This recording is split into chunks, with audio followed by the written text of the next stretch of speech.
What is good, Chiefs Kingdom? Welcome in to Cheifs Latest. It's your host, Calvin Silvers. Happy Wednesday.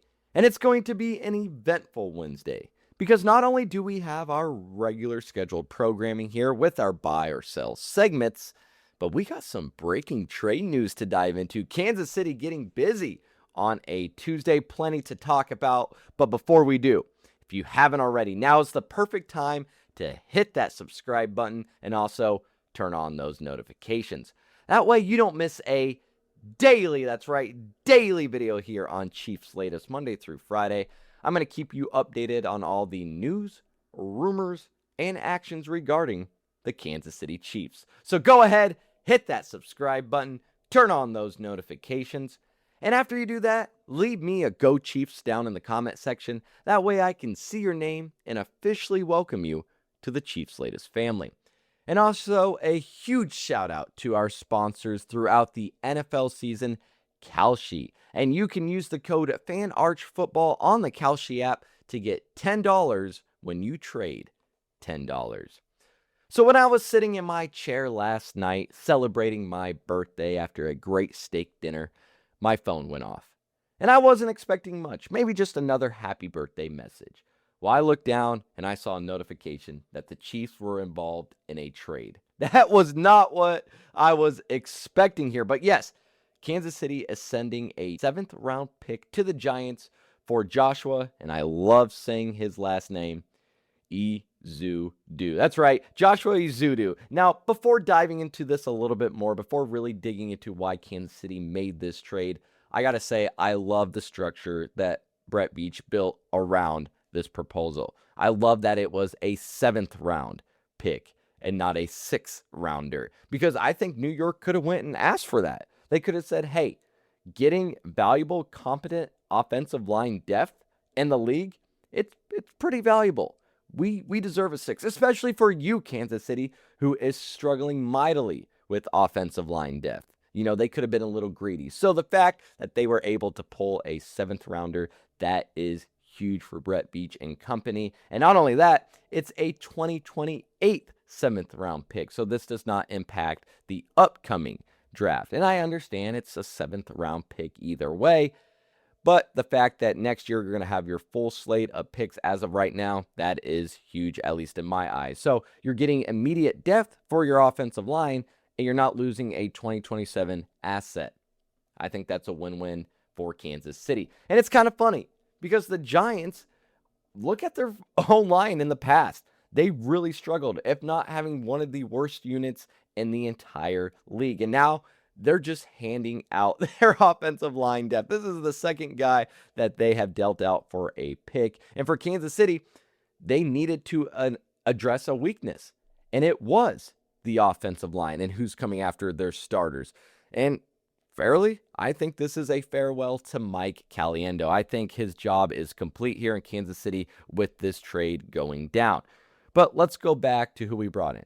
He's 6'4", 310 pounds, 33 games and 10 starts. So he has the NFL experience. He has legitimate depth to provide here. And he's played both left guard and left tackle. So there's that versatility. They've even thrown him on the right side a little bit. So for Andy Reid, for Andy Heck, the fact that he can play multiple positions and be that injury insurance, that's huge. We know how much the Chiefs and Andy Reid love a guy who can play a couple positions.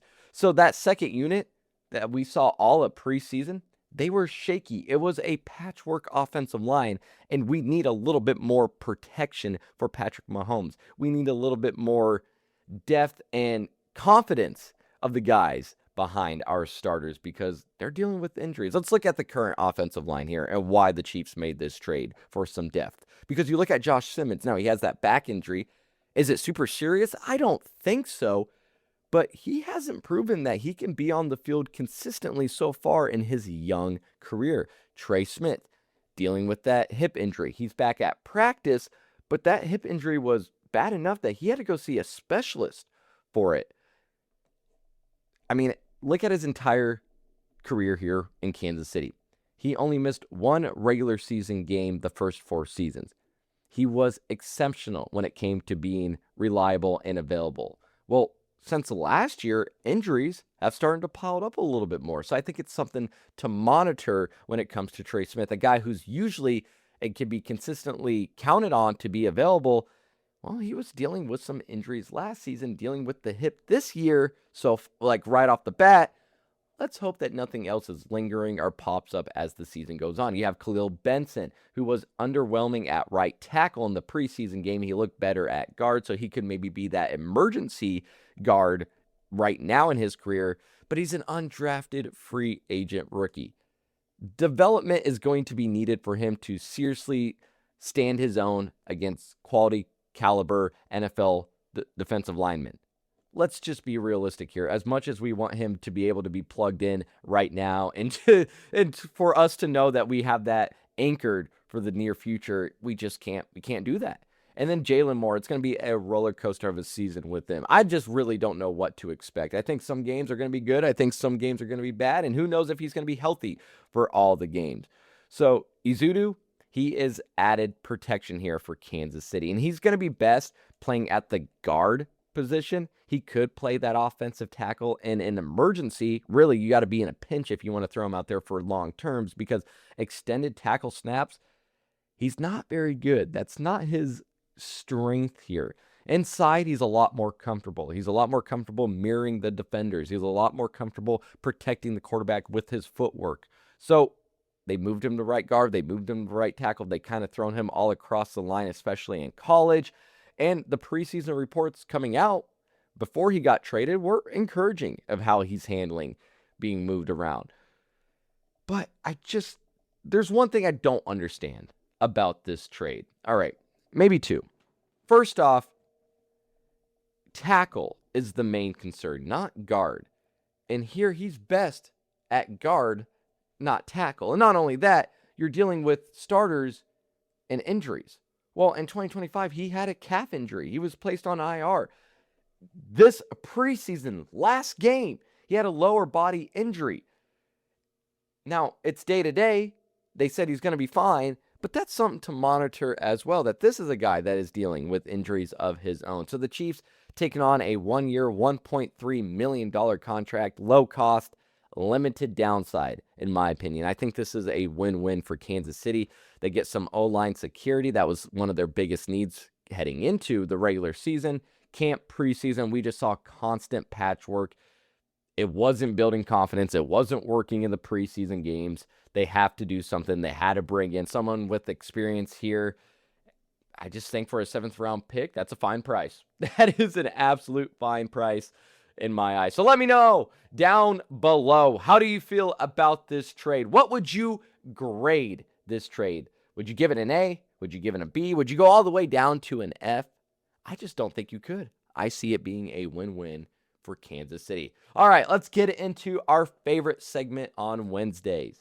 Buy or sell. And we're going to do a little bit of a 53-man prediction. So should you buy or sell that the Chiefs will carry 7 wide receivers on their finalized 53-man roster? And if I were you, I would buy. That's right. I would buy, unless Friday's preseason game, something drastic happens here and one of the tight ends goes off and they might want to take 4 tight ends. Because I think that would be the counter argument, right? That you bring 4 tight ends onto the 53-man roster. You have a little bit of red zone threat. You have some blocking for your run game. But 4 tight ends, I don't think is necessary. In fact, I think you have 3 serviceable tight ends right now in your room. You look at Travis Kelce. He's the obvious choice here. The football IQ, being Mahomes' security blanket. He does so much for this offense that I don't think people still realize, even though he's going to be 37 upcoming this year. Noah Gray, with his experience alone, I think he's likely a lock for that tight end number 2. I mean, just 2 seasons ago, he proved that tight end number 2 value. So he could have a bounce back season. Well, he needs to have a bounce back season. And then my third option would be Jake Brenningstool. I would keep him. He's put good film together in the first 2 preseason games. In fact, the film has been so good that I think if you cut him and let him go to the waiver wires, someone's going to pick him up because of that. Someone will take that chance. And Jared Wiley, can you trust him to be available? He's had health concerns. He has not gained enough trust from the coaching staff as well to be out there more. So I think you can survive with 3 tight ends. So that wide receiver core then would be Rashee Rice, Xavier Worthy, Tyquan Thornton. Those are your big 3. Then you have Cyrus Allen and Jalen Royals after that. So you have 5 receivers, 3 tight ends. That brings you to 8 total. Now, I think you can get to about 10 players with that wide receiver tight end room combined here. So we're at 8. Who are the other 2? Well, I think you bring in Nico Remigio. He can be that return specialist. And then Andrew Armstrong will be that wide receiver number 7. I like what he's shown in his preseason action. I think it's been enough. He gets down and dirty. He will block for you. He has good catch radius. He can be another threat in that red zone with his size alone. And injuries are just expected among this wide receiver room, especially if we look at the pattern of what's happened in the previous seasons with Kansas City and their wide receivers.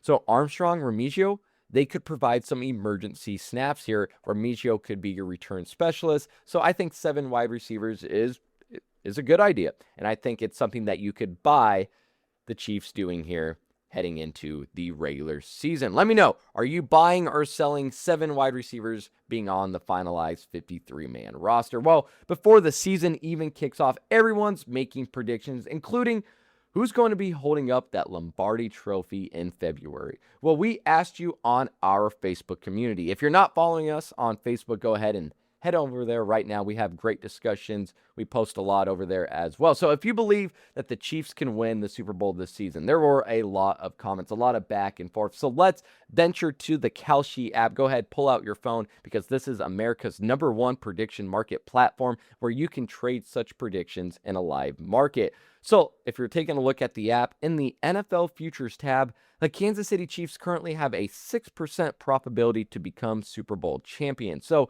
essentially, since the market is giving the Chiefs a 6% chance to be atop the football world, a $100 trade would pay out $1,563.77. Wow. That is a huge payout and some serious trust in this year's squad. Now, I'm not sure I can hop on that boat. If you're like me, you could take the no at a 94% probability, and with the $100 trade, that would pay out to $104.89. Not as much fun as trading that $100 for a Super Bowl champion Kansas City Chiefs. So remember, on Kalshi, you're trading against peers in a live market, meaning that there's no house involved. So as the probability changes, you can buy in and out of your position. Download the Kalshi app and use code FANARCHFOOTBALL to get $10 when you trade $10. KALSHI. Kalshi. Trade on anything. Yeah, guys, I don't know. I don't know if the Kansas City Chiefs will become Super Bowl champions, but if you believe that they can, get on the Kalshi app right now. We're getting back into our buy or sell segments, and this one comes from Arrowhead Addict. They asked for the hottest Chiefs takes, and one viewer said that Travis Kelce will have his best season of his career in 2026. And if I were you, I would sell. That's right. I'm not saying that Travis Kelce is washed. I'm not saying that he, is past his time. Because I think actually this season is going to be more productive than what last season was, even at age 37 that he's going to become during this season. In fact, I still think he's a top 5 or 6 tight end entering the 2026 season. The route running, the body control, the football IQ, that's how he wins. So Father Time, he's still fighting it. He still looks good. And if the Chiefs have a consistent run game, the defense, they're going to have to respect the run. It's going to be a little bit less on Mahomes here, less Mahomes focus. So what is that going to do? Well, that's going to open up the middle of the field for someone like Travis Kelce, who always finds the soft spots in the zone. That's going to be huge for him. It's going to open it back up a little bit compared to what we saw last year. So Kelce is just going to get those more favorable situations. That's why I think he'll have a better season or more productive season this year than he did last year. And just look at what he can do. He's played 77% of the snaps plus every season since 2015 for Kansas City. 420 yards after the catch last year. He was a top 3 tight end in receiving yards since 2021. This guy is still fighting Father Time. He's a major offensive piece. Pete Kelsey, though, his best season, that's unlikely. I don't think I'm ever going to see Travis Kelsey reach those prime years once again. It was magical watching him there. But yes, he will be better than last season, more productive. You're going to have a more balanced offensive attack. And for a final career chapter, I think he's going to put a lot out there. I think it will be a magical finish, but I don't think it's going to be the best of his career. So are you buying or selling Travis Kelsey having a one-of-a-kind season in 2026? And our last buy or sell, Garrett Nussmeier potentially being QB number 2 in Kansas City. And I know it's just been 2 preseason games, but I'm going to go ahead and I'll buy this. I'll invest in the stock right now because it's been a tiny sample size for Nussmeier, but he's outplayed Fields in the first 2 preseason games. The timing, the anticipation, the rhythm. I mean, he's throwing the ball. He's getting it out on time. The pocket movement is strong. He knows when to step up. He knows when to use his legs. It's all coming together. And yes, he's still making rookie mistakes, but he doesn't look overwhelmed. He's actually staying very comfortable. He's trying tight windows without making mistakes. It's the confidence that is overflowing with this kid. He can be a legitimate backup, a legitimate QB2 in this league. That is what he's developing as, and he could potentially, as he continues his career, be a possible starter on a rebuilding team. Now, Justin Fields, I still think he's ahead in the depth chart. That's expected. I think if Mahomes were to go down with an injury in week 1, Andy Reid is sending Fields out there not even thinking about it. He's not even looking at Nussmeier. And I think that has to do with the NFL experience. He brings a short-term advantage because of what he's accomplished in his career. I mean, he's won 16 games as a starter, although he's lost 32. Besides the point here. So, if you're in a must-win stretch, I think Fields probably gives you the best hope. And not only that, Andy Reid can kind of tailor the offense around a mobile quarterback, something that he's had throughout his career as a head coach. But there's a trade possibility for Justin Fields that could move Nussmeier to that QB number 2, because if Mahomes stays healthy up to that deadline and Nussmeier has continued his development, has held his own in practice, then yeah, Justin Fields becomes a trade asset. You could trade him to a team that lost their starting QB for multiple weeks. There's always a potential market for that. You would save $3 million in your cap savings. You would regain a draft pick. I don't see how you lose in that. And then Nussmeier is your emergency quarterback number 2. Because either way, if Patrick Mahomes is going to go down this year, you're screwed. Whether it's with Fields or with Nussmeier. Yes, Fields gives you the better chance, but overall, guys, you're screwed. You're screwed either way. Do you really think Justin Fields is going to carry you through the playoffs? Let's be realistic, guys. Let's get a trade, back. Let's open up some cap space. I think it's realistic, and I think it's a possibility here. Nussmeier doesn't even have to beat Justin Fields in practice for, him to take over QB2 and for Fields to be traded. He just has to gain trust from his coaches. He just has to show that he can run this offense at the base level and not make crucial mistakes, because Fields is a potential asset for a middle of the season trade. So are you buying or selling Garrett Nussmeier potentially being QB number 2 for Kansas City? Well, that is all that I have for you guys on this Wednesday. Phew! It was a lot. I told you it was going to be eventful, and that's just what makes these episodes a lot of fun. Guys, regular season is right around the corner, so if you haven't already, hit that subscribe button, turn on those notifications, and go ahead and send the link to a friend, a coworker, a family member, anyone that bleeds Kansas City Chiefs. Get them right here on this channel. That way they are updated just like you are every single day. And if you want to share your opinions, your comments, your questions across various social medias, you're in luck. We are on Facebook, YouTube, TikTok, Instagram, Apple Podcasts, Spotify. Look us up, Cheifs Latest. Give us a 5-star review, a like, a favorite, a share. Whatever you guys can do to show your support, I always appreciate it. Shout out to Kalshi once again for sponsoring our videos throughout the NFL season. If you haven't already, use that code FANARCHFOOTBALL to get $10 when you trade $10. I will see you guys right back here tomorrow. It is your host, Calvin Silvers. You are listening to Cheifs Latest, and until next time, have a good one.